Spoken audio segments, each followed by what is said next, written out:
Аскерге чейинки даярдоо сабагы Кыргызстандын жалпы билим берүү уюмдарынын 10-11 класстагы окуучулары үчүн өтүлөт. Окуу үчүн жалпы 136 саат берилген. Жумасына 10-класска да, 11-класска да 2 сааттан берилет. Программа Билим берүү жана Илим министрлигинин алдындагы Кыргыз Билим берүү академиясы тарабынан иштелип чыккан. Учурда сабактын өтүлүшүнө өзгөчө көңүл бурулууда. Предметтик стандарттар, окуу куралдары боюнча анализ жүрүп жатат. Ушул багыттагы предметти жакшыртуу боюнча негизги иш-чаралар жүргүзүлүүдө. Мугалимдер бул өзүнчө бүтүп келген мугалимдер жок дегенде ошол немеден отставкага чыккан, ошо органда иштеп отставкага чыккан, ошо педагогический билими бар мугалимдер сабак беришет да. Азыр биздин күндө ошо 20 мектеп болсо, ошонун 18-inde тиги мугалимдер менен камсыз болгон. Эми жетиштүү деңгээлде деп айтса да болот. Эмне дегенде алар мындай отставкага чыккан, мурда органда иштегендер да, милиция болуп иштегени бар, военный немеде иштегендер бар. Мисалы үчүн эми жаштар бул жерге көп деле келе бербейт экен. Эмнеге дегенде бул отставкада мисалы үчүн полковниктер бар, подполковниктер бар, майорлор бар. Ошолор келип бизде сабак өтүшөт да, ошондой элечи. Анан бул военкомат тарабынан дагы мындай быйыл алгылыктуу иштер неме болуп атат. Эмнеге дегенде өткөндө именно ошо немелердин оформлениясына, класстардын оформлениясына, ошолорго керектүү окута турган шаймандарга перечень жазып келди, сметасын түзүшүпчү. Эми ошону биз мындай өкмөттөн сурайбыз да. Жаштарды аскерге чакырууга чейинки даярдоону уюштуруу жана өткөрүү тартиби Кыргыз Республикасынын өкмөтү тарабынан белгиленет. Өлкөдөгү мектептерде аскерге чейинки даярдоо сабагы мындан ары күчөтүлгөн тартипте окутулат. Бул тууралуу Билим берүү жана Илим министрлиги кабарлаган. Учурда министрлик предметти окутуунун сапатын жакшыртуу максатында Коргоо министрлиги менен биргеликте иш алып барууда. Мисалы үчүн илгери Союз маалында ар бир мектепте өзүнчө ок жарак кое турган кабинеттер болчу эле, анан классы болчу эле, отдельный класстар болчу эле. Анан тиги мугалимдерге бир ставка саат берчү эле да. Ал жерде мисалы үчүн 4 саат өтөбү, 8 саат өтөбү, 10 саат өтөбү бир ставка төлөп берчү эле да. Азыркы саатына карап төлөп беришет. Мисалы үчүн кээ бир мектептерде 2 сааттан, кээ бир мектепте 4 сааттан ушундай сабак болот да. Ошол саатына эле төлөп беришет да. Анан азыр ушу мисалы үчүн мектептерде мындай мурдагыдай немелер жок да. Оружейка дагы жок болуп кеткен. Эмнеге дегенде автоматтарды алып койгон, мурда автоматтарды берчү эле, жана азыкаларды берчү эле, противогазларды берчү эле мурда. Азыр ошондой немелер бизде жок эсептүү да. Кээ бир мектептерде бар, эми кээ бирде жок. Бирок автоматтар вообще берилбейт, мынтыктар дагы жок вообще. Ошонун негизинде оружейка кабинеттери, мисалы курал жарак кое турган кабинеттер жок болуп кеткен да. Бирок быйыл ошону колго алуу боюнча катуу иш жүрүп атат. Азыр биз дагы мектептерге неме бергенбиз, что өзүнчө бир бөлмө кылып, анан эгерде мүмкүнчүлүгүнө жараша ошо ок жарык кармай турган бир кабинет. Ал жерге решетка болуш керек, өзүнүн требованиясы бар да, ошо требованиясы боюнча. Эгерде биз ошолордун баардыгын жасай турган болсок, бизге ошо оборонадан, Министерство оборонадан бизге ошо полный неме бере турган болуп атат да. Аскердик талаптар, куралдуу күчтөрдүн мааниси жана түзүлүшү тууралуу жоопкер аскерге чейин даярдык сабагынан үйрөнүшү керек. Бирок бул предметти жеткиликтүү окутуп үйрөтүү үчүн мектептерде шарт жок. Аймактарда аскерге чейинки даярдоо сабагын атайын адистиги жок мугалимдер деле окутуп жүргөнү маалым. Орто мектептерде адистин жоктугуна байланыштуу дене тарбия мугалимине ар кандай бир кесиптеги башка мугалимдерге жүктөп коюп атат да. Бул иштерди биз директор школлорго, билим берүү бөлүмдөрүнө түшүндүрүү иштерин жүргүзүп атабыз. Кандай болбойт, мындай өтүлүшү керек, материалдар, базалар кандай болуш керек. Адис жоктугуна байланыштуу жогорку деңгээлде болбой калып атат, тиешелүү деңгээлде өтүлбөй калып атат. Бирок колдон келишинче ошого карап эле адис жок деп отура бербестен, колдон келишинче тарбиялоого аракет кылып атабыз. Учурда жогорку окуу жайларда дагы бул маселени оң тарапка чечүүгө пландар түзүлө баштады. Союз кезинде кылып дене тарбия мугалимдерин аскерге чейинки даярдоо кадрын кылып, дагы кошумча адистик катары киргизүүгө камылгалар көрүлө баштаган. Азыркы учурда биз эми аракет кылып атабыз аны ачканы. Негизинен бул адистик өтө керек. Биринчиден балдарга патриоттулук сезим ойгонот. Патриоттулукку, мекенди коргоого, мекенди сүйүүгө. Анан бул адистикте негизи эки профессия алат.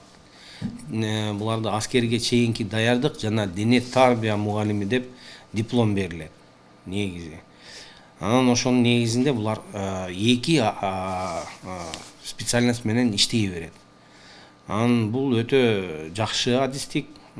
Берде курал жарак боюнча кандай мисалы мекенди коргоо жөнүндө материалдар берилет, окутулат.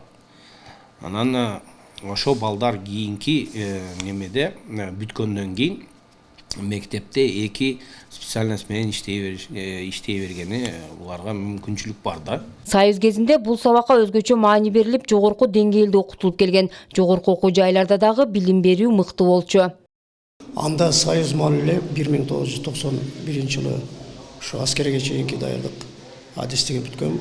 Бирок физкультурный институт, Кыргыз мамлекеттик дене тарбия институтунда окугам. Эки адистикти дипломго жазып бергенде аскерге чейинки даярдар жана дене тарбия мугалим деп. Ал малда өзүңөр билесиңер Союз маалы болчу. Мектептерде начальная военная подготовка берилчү эле, физкультура берилчү эле. Мектепте алган негиздерди армияда колдончу эле, оңой болчу эле. Даярдыгы бар, балдар барып призываться этип анан аскердик немесин аткарчу эле да, милдетин. Оңой, жакшы болчу, автоматты тез үйрөнөт эле. Башкасын айтпай, тактикасы, башка военная топография көп мындай немелеринде билген солдат барат эле. Барганан кайсы гана немеде специалистта болбосун оңой аткарат эле милдетинчи. Азыркы малда тилекке каршы аскерге чейинки даярдыкка анча көңүл бурулбай атат, бирок бурулуш керек. Чындыгында ушул тапта орто мектептерде окуучулар үчүн аскерге чейинки даярдоо сабагы жеткиликтүү деңгээлде өткөрүлбөй келет. Атайын ажыратылган класстар дагы жок. Жалал-Абад шаары боюнча 18 билим уясында бул көйгөй чечилбей келе жатат. Аскердик колдонмо түрлөрдүн жоктугу окуучуларга кыйынчылык жаратат. Бизде негизи база жок. Колубузда болгон китептер менен өтөбүз. Андан кийин мындай айтканда элементарный граната, мисалы үчүн макеттер жок. Мисалы үчүн автомат калашников айтпай эле коелу. Илгери биз мисалы үчүн Союз маалында мен окуганмын, АЧД сабагын. Анда баардык базалар бар эле. Автомат алып келип, алдын алып келип, разборка кылып, көрсөтүп, ошондой кылып өтүшчү эле. Керек болсо форма кийгизип, АЧД сабагынын мугалими өзү форма кийип өтчү эле. Убагындачы. Анан биз да форма кийчү элек. Азыр андай шарттар каралган эмес. Биз колубузда болгон китебибиз менен гана сабак өтөбүз.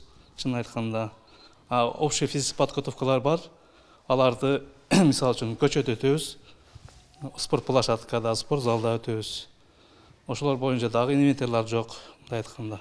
Анда колубуздун келишинче өтөбүз сабактачы, ошондой. Аскерге чейинки даярдык сабагында окуучулар аскердик милдет, аскердик кызматтын мааниси тууралуу окуп, мекенчилдикке, жогорку моралдык психологиялык сапатты калыптандырууга, аскердик кызматты сүйүүгө үйрөнөт. Бирок шарттын жоктугу аларды өкүткө салат. Мына бизде АЧД сабагында өткөн сабактар кыйын да. Мисалы, жөн эле китептерден жазабыз. Барып китептерден көрөбүз, барын өзүбүз кармап, өзүбүз өткөбүз келет да. Барам кармап өткөн барам жакшыраак да. Өзүнчө практика катарында өткөндөй. Мына өзүбүздүн кабинетибиз жок. Кабинет болсо жакшы болот эле. Өзүбүздүн практикалык кабинеттерибиз. Өзүбүздүн китептен көрбөй эле кармап, мисалы автомат класстыкты өтөбүз. Китептен эле карап, жөн эле сүрөттөрүн көрүп, интернеттен эле көрүп өтөбүз да. Бизге андай болбойт да баары. Дайым кармап өтсөк, өзүбүзгө башка сезебиз да. Окуучуларды аскерге чейинки сабак өтүүдө Жалал-Абад шаарында жападан жалгыз номер 7 Али Мусман атындагы орто мектепте шарттар түзүлгөн. Бул жерде практикалык сабак берүүдө окуучуларга формалар, ошондой эле сумкалар жана ошондой эле курал жарактардын макеттери ушул кезге чейин сакталып калган. Аталган мектепте аскерге чейинки даярдоо сабагынан окуткан Толкунжан Карабаев мектепте мурдатан калыптанган атайын канааны сактап калган. Учурда түзүлгөн толук шарт менен окуучуларды жеткиликтүү деңгээлде окутуп келе жатат. Бизде учебный оружие кабыл кылышка бардык нарселер бар. Мына ящик бар, металлический ящик болуш керек. патронларга, учебный патронларга шкаф болуш керек, шкафам бар подвалда, сигнализация болуш керек мына, звуковая сигнализация и стол для чистки оружия. Куралдар тазалашка стол болуш керек. Специальный стол бар, бу ачылады, и шуну үстүгө коюп куралдар тазаланады. Формалар боюнча 15 комплект форма бар. Балдар практически занятие болса, формаларды киіп сабак өтамыз. Противогазлар бар, 20 противогаз бар, санитарный кыздарга санитарный сумка бар, 5 комплект. Номер 7 Алым Усман атындагы орто мектебинде болуп, башка мектептерге да класстык бөлмөлөрдү жана окутуу үчүн курал жарактардын макеттерин, керектүү көргөзмөлөрдү коюу зарылчылыгы бар. Демек, жылына бир жолу практикалык түрдө жеринен көрүп келүүгө окуучуларга шарт түзүү үчүн Жалал Абад шаарындагы 704 ички аскер бөлүгүнө ачык эшиктер күнү да өткөрүлүп турат. Жаш жоокерлерге келгенде биз дайыма башынан баштап үйрөтүп, кандай курал колдонуш керек, эмне максатта колдонулат болну.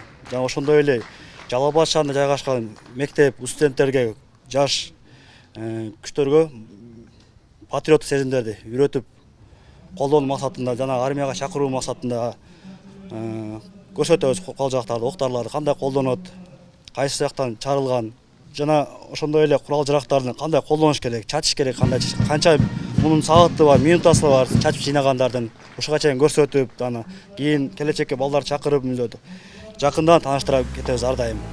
Мекен коргоо эр жигиттин ыйык милдети. Мекенчил болууга тарбиялоодо болсо, ар тараптан шарт түзүү талаптары бар. Эми берилген тапшырмаларга ылайык бардык билим берүү мекемелеринде жетиштүү деңгээлде сабак өтүүгө мүмкүнчүлүк түзүү каралмакчы.